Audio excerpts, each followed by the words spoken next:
Hello students, myself Swati Agrawal. Today we are going to discuss the chapter number 14 in science, that is the sources of energy. In this chapter we are going to discuss the different types of the sources of energy. Sources of energy. Now students, before discussing the various sources of the energy, let us discuss what basically a energy is. Energy plays a huge factor in our lives. It provides the comfort, increasing the productivity and allowing us to live the way we want to. Energy lights our cities, powers our vehicle, and they are used in the cooking as well as in the manufacturing. But do you know, constant use of these energy, what will happen? Yes, it will happen the energy crisis. Now basically what is energy crisis? An energy crisis occurs when we all have a great need of fuel or electricity but doesn't have the enough amounts of them. For example, a large portion of the energy we use is derived from oil. Some experts claim that we will run out of the oil in just a few decades. Now students, why this energy crisis occurs? We understand what is the energy crisis, but why this happens? When we use the energy in its usable form, like in cooking, we convert the form of energy and get our work done during the process. Since we cannot reverse the change involved in this process, so we cannot get back the original usable form of the energy. Due to this, it becomes important to think about the energy shortage and the related energy crisis. So that means students, we have to use the energy very wisely and very efficiently. Now let us discuss some good sources of energy. That means we are going to discuss what are the characteristics of the good source of energy. A good source of energy should give the large amount of the energy per unit mass. Yes, it should give the large amount of the energy. It should be easily accessible. It should be easy to store and the transport, and it should be cheap and ready to usable. Now students, let us discuss the sources of energy. The sources of energy are broadly divided into two parts, that is the conventional and the non-conventional sources of energy. So students, conventional sources of energy, these are those sources which are being used since very long time. For example, coal, wood, wind, etc. Now under this category, we have the first example, that is the fossil fuels. So these are those fuels formed from the remains of the dead plants and the animals under the earth's crust due to the excessive pressure and the temperature for millions of years. For example, coal, petroleum, natural gas, these are few examples of the fossil fuels because they formed from the remains of the dead plants and animals under very high pressure. So students, these fossil fuels are most commonly and widely used source of the energy. We can say that the fossil fuel is a key factor for the industrialization, but as it is a non-renewable source of the energy, so we must be used carefully. Now students, another question will rise, what are the non-renewable sources of energy? So non-renewable sources of energy, these are those energy whose supply is limited. Yes, these sources of energy are very limited in the nature and they are likely to be finished one day. So we have to use them very wisely and very efficiently. They are also called the exhaustible sources of the energy. Example of such type of the energy resources are the coal and the petroleum. Because in today's world we are continuously using these sources, but they are likely to be finished one day. So students, we have to use such sources very wisely and very efficiently. Now students, let us discuss about the disadvantages and the uses of the fossil fuels. In the previous slide, we have learned about the fossil fuels. Now let us see what are the disadvantages of the fossil fuels. So basically fossil fuel causes the air pollution when we burn them. Poisonous gas like the oxides of the carbon, nitrogen, sulfur are released while when we burn these fossil fuels. When these gases release in the air, they causes the acid rain also. When acid rain falls to the earth, it undergoes the various physical and the chemical changes and causes the soil and the water pollution. Fossil fuels release a lots of the smoke. So these are the basic disadvantages of the fossil fuels. But besides from the disadvantages, they are very useful to us also.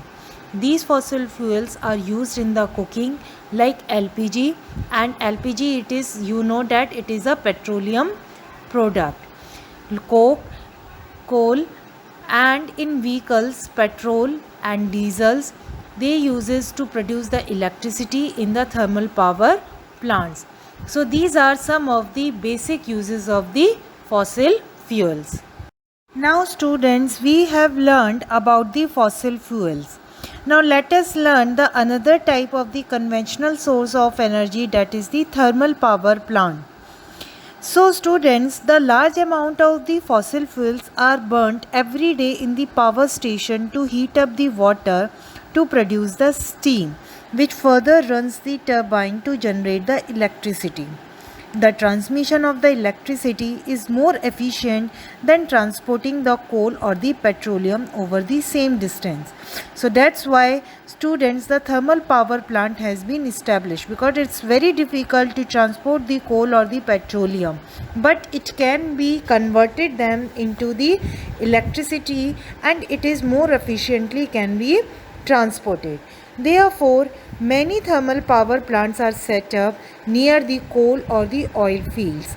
The term thermal power plant is used since fuel is burned to produce the heat energy, which is then further converted into the electrical energy. Students, let us discuss the hydropower plants. So students, it is another traditional source of the energy which use the kinetic energy of the flowing water or the potential energy of the water at a height. Hydropower plants converts the potential energy of falling water into the electricity. Hydropower plants are associated with the dams since there are very few waterfalls which could be used as a source of the potential energy. So now students, what happened in this, in order to produce this electricity, the high-rise dams are constructed on the rivers to obstruct the flow of the water, and thereby they collect the water in the very large amount, and they are collected into the large reservoirs. The water level rises, and in this process the kinetic energy of the flowing water get transferred into the potential energy. So students, what happened, the water from the very high level in the dam is carried through the pipe to the turbine at the bottom of the dam, as you can see in the figure. Since the water in the reservoirs would be refilled each time it rains. So students, the hydropower is basically a renewable source of the energy. That means it cannot be finished easily. But there are few problems in this. The construction of the big dams have the certain problems associated with it. The dams can be constructed only in a limited number of the places, preferably in the hilly areas. So students, what happened, the large areas of the agricultural land and the human habitation are to be sacrificed as they get the submerged.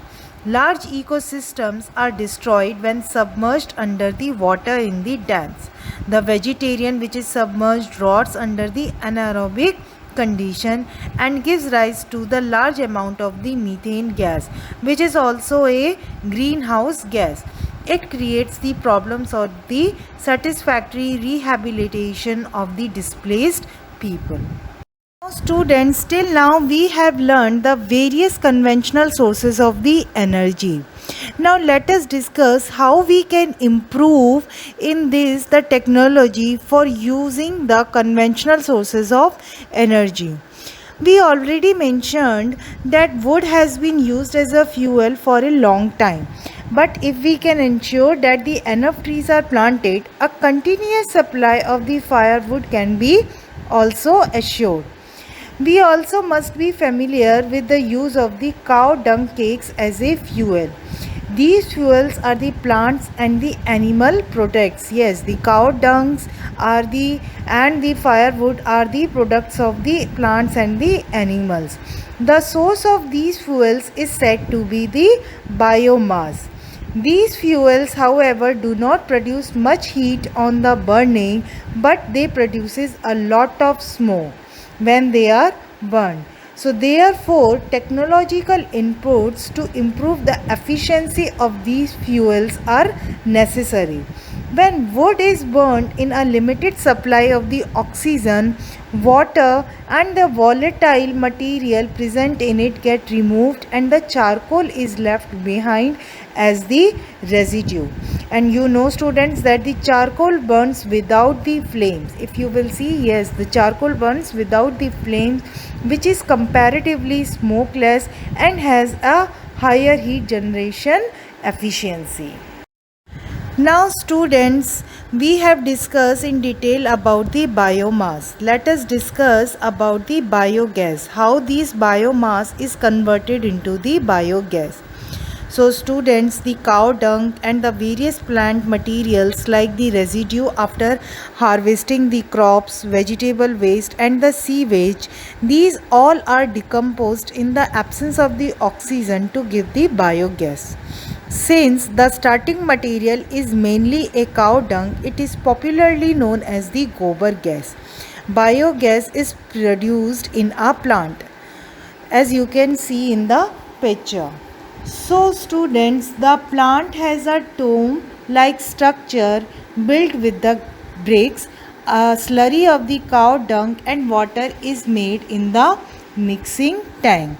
After that, anaerobic microorganisms that do not require the oxygen decompose or break down the complex compounds of the cow dung slurry. It takes a few days for the decomposition process to be complete and generate the gases like the methane, carbon dioxide, hydrogen and the hydrogen sulfide. So the students, the biogas is stored in the gas tank above the digester from which they are drawn through the pipes for the use, as you can see in the picture. Biogas is an excellent fuel as it contains up to the 75% of the methane. It burns without the smokes. It doesn't leave any residue like the ash in the wood, charcoal and the coal burning. Its heating capacity is high. Biogas is also used for lighting also. The slurry left behind is also helpful. Yes students, the slurry which is left behind is removed periodically and used as an excellent manure because this slurry is rich in the nitrogen and the phosphorus. So the large scale utilization of the bio waste and the sewage material provides a safe and the efficient method of the waste disposal besides supplying the energy and manure. So students, moving on, let us discuss about the wind energy. We have been harnessing the wind's energy for hundreds of the years. From old time, windmills have been used for grinding the grains, to lift the water from the well, but in the modern times, wind energy is used to generate the electricity. Now let us see how these wind energy can be used to produce the electricity. For producing the electricity, there is one apparatus, that is the windmills. These windmills are used to generate the electricity from the wind. So students, the energy in the wind, they turns the turbine blades around the rotor. A shaft connects the rotor to a generator. So when the rotor turns, it spins a generator to make the electricity. Then after that, the electrical energy from the generator is transmitted along the cables to a substation. So this is how the energy from the wind has been transported. So students, individual wind turbines can be used to generate the electricity on a very small scale. But to generate the electricity on a much larger scale, a large number of the wind turbines grouped together. Sometimes they are known as the wind farms. Now students, let us discuss the advantages and the disadvantages of the wind energy. So now students, by using of the wind energy, it causes no pollution. It is a renewable source of the energy. That means it cannot be finished easily or it cannot be finished at all. No recurring cost is required. So now, apart from the advantages, there are some disadvantages also of this type of the energy. So students, wind farms can only be established at those places where the wind speed is greater than the 1.5 km per hour. Yes, right, it should be this much. Wind turbine cannot work if there is no wind, because students, if there is no wind, how the turbine will move? And the wind speed is not so high. So we need to store a power backup. It requires a large area. It high setup cost. Towers and especially blades are exposed to the rough weather. So blades get damaged and increase the cost of the maintenance. So apart from the advantages, there are disadvantages also. So we have to keep in mind both of these advantages as well as the disadvantages of the wind energy.